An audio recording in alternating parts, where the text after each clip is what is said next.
కందుల దుర్గేష్ గారికి ధన్యవాదాలు తెలియజేస్తూ మన ఆంధ్రప్రదేశ్ మరో వరం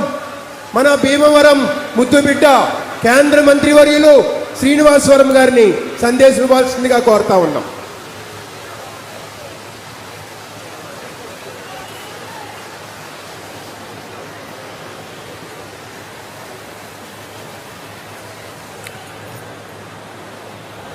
ఆంధ్రప్రదేశ్ రాష్ట్ర ఉప ముఖ్యమంత్రి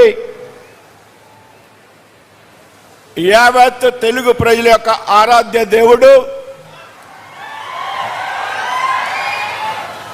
ఆడడుగుల్లో బుల్లెట్ అయినటువంటి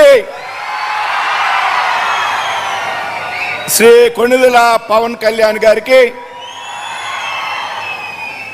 రాష్ట్ర మంత్రివర్యులు కందుల దుర్గేష్ గారికి, పార్థసారథి గారికి, ఉపసభాపతి కనుమూరి రఘురామ కృష్ణరాజు గారికి, వేదిక మీద ఆశీనులైనటువంటి శాసనసభ్యులకు, శాసన మండలి సభ్యులకు, ఇతర ప్రజాప్రతినిధులకు, జిల్లా కలెక్టర్ గారికి, జాయింట్ కలెక్టర్ గారికి,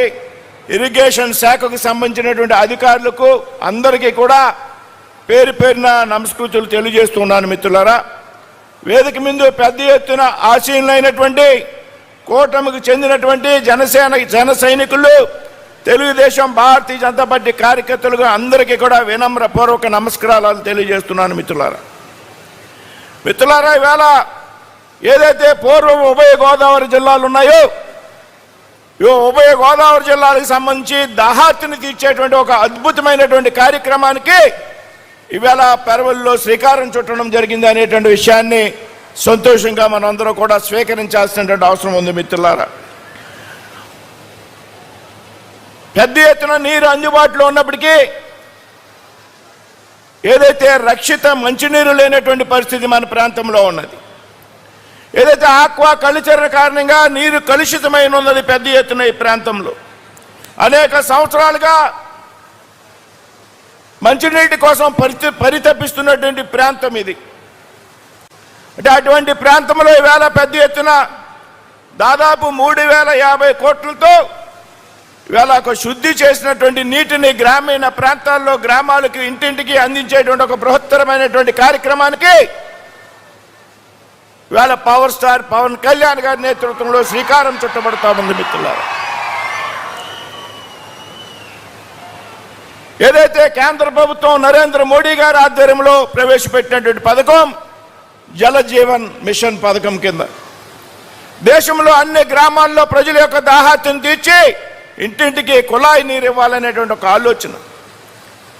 దేశంలో పెద్ద ఎత్తున ఈ కార్యక్రమం అమలైనప్పటికీ కూడా దురదృష్టవశాత్తు ఆంధ్ర రాష్ట్రంలో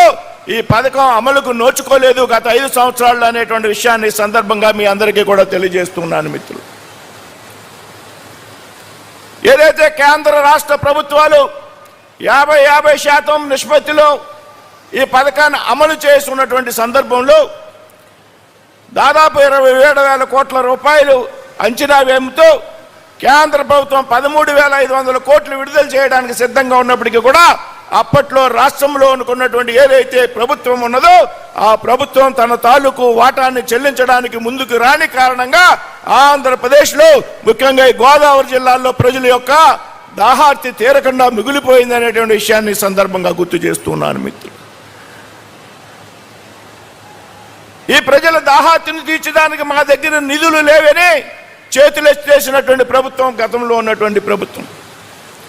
దాహార్తిని చేర్చడానికి డబ్బులు లేవు కానీ సొంతంగా డిస్టిలరీలు నెలకొల్పి పెద్ద ఎత్తున మద్యం సరఫరా చేస్తున్నాం, తాగండి చావండి అనే విధంగా గతంలో ఉన్నటువంటి రాష్ట్ర ప్రభుత్వం వ్యవహారం చేసింది అనేటువంటి విషయాన్ని సందర్భంగా గుర్తు చేస్తుంది. ఏదైతే కేంద్రం నుంచి రాష్ట్రానికి మంజూరైనటువంటి జల జీవన్ మిషన్ నిధులు ఉన్నాయో కాలం చెల్లిపోయింది 2024వ సంవత్సరంతో. కేంద్రం తన వాటాను ఇచ్చేటువంటి పరిస్థితి లేదు. అయితే ఎవరైతే రాష్ట్ర ఉప ముఖ్యమంత్రి పంచాయతీరాజ్ గ్రామీణ శాఖ మంత్రిగా ఉన్నారో వారి యొక్క కృషి, చంద్రబాబు నాయుడు గారి యొక్క కృషి కారణంగా ప్రధానమంత్రి నరేంద్ర మోడీ గారిని కలవడం ద్వారా మా రాష్ట్రంలో జల జీవనం మిషన్ మీరు ఇచ్చినటువంటి నిధులు గతంలో ఉన్నటువంటి ప్రభుత్వం ఉపయోగించలేదు, మాకు మరింత గడువు కావాలి, మరింత సమయం కావాలి అని ప్రధానమంత్రి గారిని కోరిన మీదట ఆంధ్రప్రదేశ్ రాష్ట్రానికి కేవలం పవన్ కళ్యాణ్ గారి కారణంగా 2028 వరకు కూడా సమయం ఇస్తూ రాబోయేటువంటి 2 సంవత్సరాల్లో మీ పథకాన్ని పూర్తి చేసుకోండి అని కేంద్రం అనుమతి ఇచ్చింది అంటే దాని కృషి ఎవరు అంటే పవన్ కళ్యాణ్ గారు అనేటువంటి చెప్పడంలో ఏమాత్రం కూడా అనుమానం లేదు మిత్రులు. దాదాపు 5,000 ఒక్కొక్క గ్రామాలు 5,200 కిలోమీటర్లు ఏదైతే 2,080 OHSRలు OHBRలు నిర్మించడం ద్వారా ఇక్కడ